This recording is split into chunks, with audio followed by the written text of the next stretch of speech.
Presidente del Gobierno, Presidente del Senado, autoridades, amigos y amigas. Quiero agradecer, antes que nada, vuestra presencia aquí hoy, en este Día de la Constitución. Y quiero destacar que se haya sumado a esta fiesta el ponente de nuestra Carta Magna, Miquel Roca. Es un honor, Miquel, compartir este día contigo. El 6 de diciembre de 1978, el pueblo español votó sí, con una mayoría abrumadora, a la pregunta ¿aprueba el proyecto de la Constitución? Y tras ese sí colectivo, España dio el paso necesario para consolidar la democracia de la que hoy disfrutamos. El año que viene nuestra Constitución se convertirá en la más longeva de nuestra historia, superando a la de 1876, que duró 46 años. Hoy, amigos y amigas, nuestra Constitución cumple 45. Podremos debatirla, podremos intentar mejorarla, podremos adaptarla a los tiempos cuando el tiempo pase, pero siempre querremos celebrarla. Que una Constitución cumpla años es motivo de salud democrática y motivo, sin duda, de fiesta. Celebramos 45 años que empezaron con un momento excepcional en la historia de nuestro país. Por una vez éramos capaces de ponernos de acuerdo. Aquella realidad social, constituida desde una recién estrenada libertad, hemos de recordarla siempre con orgullo. Las razones individuales pasaron a ser, sin imposición alguna, razones comunitarias. Elegimos el cambio. Quisimos empezar de nuevo a escribir nuestra historia, con conciencia, con voluntad firme y emancipada. Eso fue lo que hicimos. Fue algo grande. Cerramos definitivamente una etapa de 40 años de dictadura, una época de oscuridad, autoritarismo y represión, donde muchos derechos fundamentales se vieron cercenados, donde la censura se impuso a la palabra y el castigo a la libertad. Se restringió el uso del resto de lenguas y se abolieron sindicatos y partidos políticos. Nuestro país había vivido 4 décadas sumido en el silencio, la parálisis y el aislamiento. Y entonces, cuando lo más fácil era dejarse llevar por el miedo, germinó la esperanza. En el período de mayor incertidumbre hicimos del consenso la palanca que nos impulsaría hacia un futuro de progreso compartido. En tiempos de dudas entendimos que solo unidas y unidos podríamos asegurarnos la convivencia. En el momento de mayores riesgos dispusimos del diálogo para asentar un proyecto que ha garantizado el mayor periodo de prosperidad de nuestra historia. Supimos ceder para que ganase el conjunto, para que ganara el futuro. Y lo ganamos.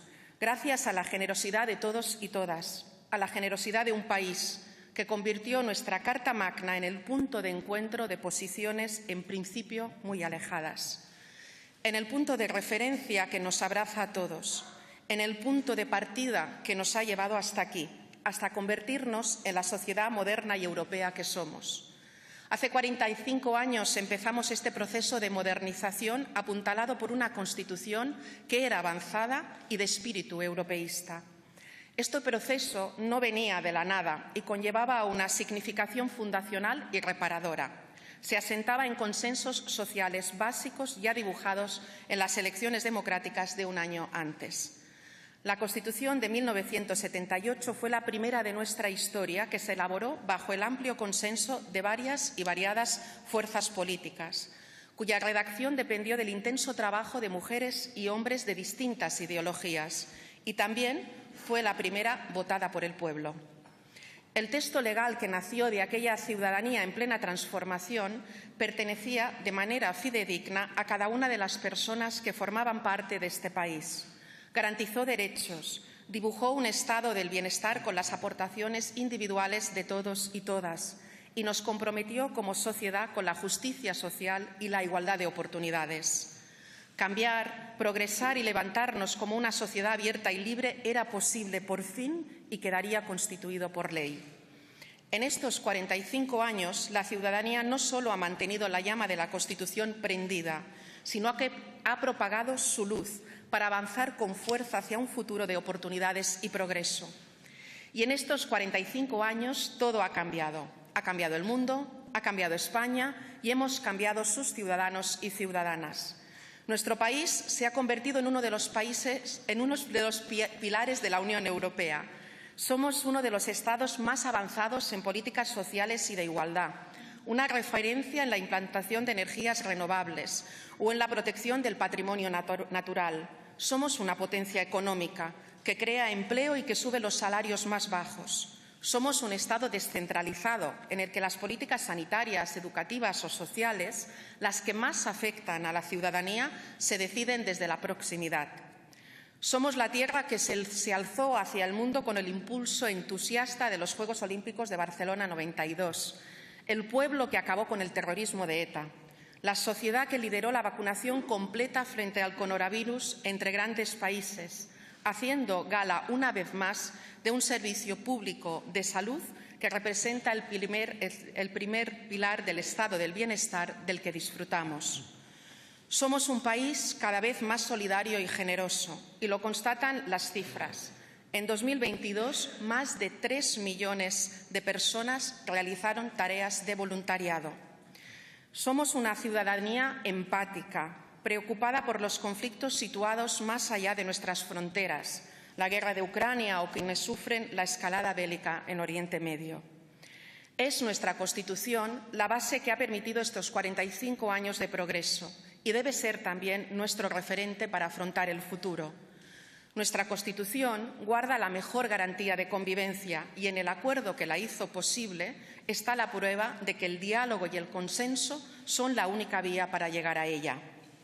Porque la generosidad que nos concedió este pacto entre diferentes nos dicta el camino para avanzar.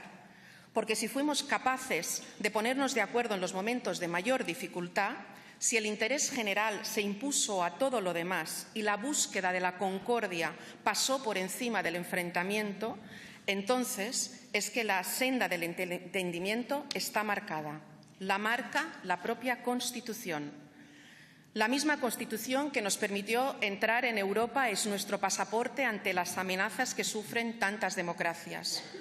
La misma Constitución que se erige como garante de la riqueza de un Estado diverso y plural es nuestro salvoconducto ante cualquier planteamiento de uniformidad. La Constitución de la concordia es la que nos une ante el mínimo intento de alterar la convivencia, porque en nuestra Constitución no están escritos la crispación, el desprecio o el enfrentamiento, porque nuestra ley de leyes sigue siendo la cura más efectiva contra la discordia. Ser constitucionalista no consiste en levantar la Carta Magna como si de un tótem se tratara, sino en asumir que podemos llegar a acuerdos para cumplirla y para desarrollarla. Es alzar el estandarte del diálogo ante los desafíos que afrontamos cada día y la propia Constitución nos plantea. Y hacia ahí, hacia los desafíos que nos esperan, debemos mirar juntos. Nuestra norma suprema fue escrita hace 45 años y en algunos aspectos la España de hoy se parece muchísimo más a nuestra Carta Magna que la de entonces. Eso significa que hemos avanzado mucho desde 1978, que nuestro país amplía y conquista derechos sociales. Significa también que la Constitución es un proyecto vivo, de futuro, que se va construyendo cada día. Es el espejo que muestra nuestra mejor versión, pero en él no nos vemos reflejados del todo. Hace falta seguir trabajando para hacer realidad su palabra. No solo hay que celebrarla, debemos seguir esforzándonos para reflejarnos en ella. Y esta es la principal misión que tenemos los representantes públicos en las instituciones, en el Congreso, en el Senado, en las comunidades autónomas, desplegar y actualizar los mandatos de la Constitución y hacerlo desde el pluralismo y el respeto a la legitimidad del otro, llegando a acuerdos con un único fin: garantizar una vida más digna a cada uno de nuestros conciudadanos y conciudadanas. Miquel Roca dijo ayer aquí, en esta casa: la democracia es la única garantía de la libertad. No hay libertad al margen de la democracia. Y al margen de la democracia y de la libertad no hay ni dignidad posible ni progreso posible. La dignidad de las personas empieza en los nombres, en cómo nos referimos a ellas. Y a título totalmente personal, me gustaría detenerme a defender la urgente reforma de un artículo concreto, el artículo 49, para que en nuestro texto fundacional las personas con discapacidad sean tratadas como corresponda y desaparezca de una vez el ofensivo término disminuido, tal y como reclama el Comité Español de Representantes de Personas con Discapacidad.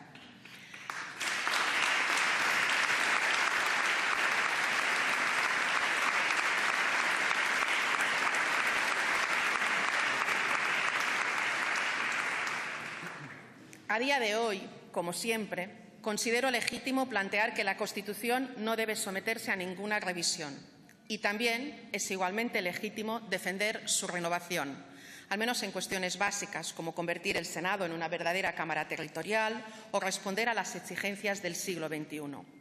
Pero lo que no está de ninguna manera en discusión es nuestra total obligación de cumplirla.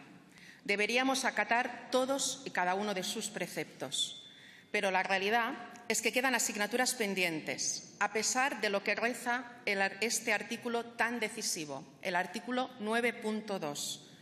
Corresponde a los poderes públicos promover las condiciones para que la libertad y la igualdad del individuo y de los grupos en que se integra sean reales y efectivas. Remover los obstáculos que impidan o dificulten su plenitud. Quisiera pararme a hablar de aquellas zonas donde todavía encontramos obstáculos que se interponen ante nuestros derechos, de lo que aún tenemos por hacer en igualdad, en vivienda, en servicios públicos o en medio ambiente. Es cierto que la igualdad de todos y todas sin discriminación por razón de nacimiento, raza, sexo, religión o opinión o cualquier otra condición o circunstancia personal o social figura claramente en el artículo 14 que ha leído antes Ana Bella. Pero también es cierto que el cumplimiento de este artículo no es aún una realidad, aunque sea más real ahora que cuando se tuvo el valor de escribirlo hace 45 años. Nuestra Carta Magna, es importante recordarlo hoy, también tuvo madres, 27 madres, 27 mujeres a las que no se les otorgó la visibilidad merecida. Las constituyentes solo representaban el 6% de las cámaras, pero su labor y su responsabilidad en este momento decisivo de nuestra historia, en el que se homologaba nuestra democracia, fueron vitales. Tuvieron un papel crucial en la redacción de este artículo 14, que es un avance monumental para nuestra sociedad, y sufrieron la complejidad de la redacción del artículo 9.2. No era fácil hacer efectivo el derecho a la igualdad, no. Continúa sin serlo. En palabras de María Victoria Fernández España, constituyente, escritora y periodista, de nada les servirán a la mujer sus nuevas libertades si a la hora de la verdad sigue siendo víctima de los mismos prejuicios. Y la lucha, por desgracia, sigue viva. En nuestro país, en lo que va de año, ha habido 55 asesinatos de mujeres a manos de sus parejas o exparejas. 55 mujeres asesinadas solo por el hecho de ser mujeres. Y esos brutales asesinatos son solo la punta del iceberg del terror cotidiano, que en tantos aspectos supone la desigualdad de la mujer frente al hombre. Trabajemos con urgencia, desde un compromiso total, para eliminar esta brecha y acabar con la violencia machista. Para vivir con dignidad hace falta un techo, y a veces solo se puede vivir a salvo si se tiene acceso a una vivienda digna, como bien saben tantas mujeres víctimas de violencia de género. El acceso a una vivienda digna es un derecho, y así lo declara el artículo 47 de nuestra Constitución. Pero en nuestro país tenemos aún esa asignatura pendiente. La edad media de emancipación ha superado por primera vez los 30 años. Y creo que esto pone de manifiesto las dificultades en las que se encuentran muchísimas personas para vivir en solitario, para formar una familia o simplemente para encontrar un techo. Dirijámonos a iluminar ese lugar de sombra, garantizando y facilitando esa necesidad esencial. España cuenta con un estado del bienestar robusto, con un sistema público de salud, una educación gratuita, un sistema de pensiones y leyes de dependencia. Pero existen grietas por donde se nos escapa la desigualdad y se acentúa la vulnerabilidad. En el artículo 43 se reconoce el derecho a la salud y en el 27 a la educación. Nuestra Constitución es garante del estado del bienestar, lo diseña y obliga a su permanencia. Centrémonos en blindar cada pilar de nuestro estado del bienestar para imposibilitar su erosión. Removamos los obstáculos que aún impiden la conciliación de la vida laboral y familiar, las trabas que hacen que la salud mental no esté en el centro de todas las políticas. Situemos la ciencia, la educación, la formación y la cultura donde se merecen. porque solo bebiendo de ellas nuestro pueblo será verdaderamente libre. Y seamos conscientes de que no conseguiremos todo eso si no cumplimos a rajatabla el artículo 31. Permitidme que lo lea. Todos contribuirán al sostenimiento de los gastos públicos de acuerdo con su capacidad económica mediante un sistema tributario justo, inspirado en los principios de igualdad y progresividad, que en ningún caso tendrá alcance confiscatorio. Este artículo es el dibujo perfecto del reparto equilibrado de las riquezas, porque nuestra Constitución está pensada para que nuestra sociedad sea un lugar donde se viva en armonía, donde haya justicia social y económica. Vayamos hacia ahí. Y vayamos también hacia esos lugares a los que nuestra Carta Magna se adelantó. Nos advirtió en el artículo 45 de uno de los retos fundamentales a los que nos enfrentamos en la actualidad. El artículo que ha leído Eva Saldaña, directora ejecutiva de Greenpeace, nos dice que todos tenemos el derecho a disfrutar de un medio ambiente adecuado para el desarrollo de la persona, así como el deber de conservarlo. Hoy sabemos que la crisis climática tiene efectos devastadores en el planeta y causa millones de muertes y desplazamientos forzados en el mundo. Pongamos todas nuestras energías en frenar esta emergencia. Seamos responsables, no perdamos tiempo. Por último, quiero recordar que el título 8º de nuestra Constitución alumbra la cuestión territorial, integra la diversidad que convive en nuestro país y la riqueza que supone un Estado plural y deja abierto el camino para avanzar en el proceso de acercar a los ciudadanos la toma de decisiones. Comprendámonos así, asumiendo el privilegio de nuestras diferencias, abrazando lo heterogéneo que nos convierte en quienes somos, como hemos hecho también en el Congreso, reconociendo todas las lenguas oficiales del Estado. Toda esta tarea tenemos por delante y la tenemos en realidad desde hace 45 años. Convertir un país en otro más moderno, más libre, más próspero y más justo no es una empresa fácil, pero llevamos todo este tiempo consiguiéndolo. Ha sido la mayor y más profunda tarea colectiva en la que hemos estado inmersos. Un presente continuo que nos enorgullece y que nos pertenece a todos y a todas.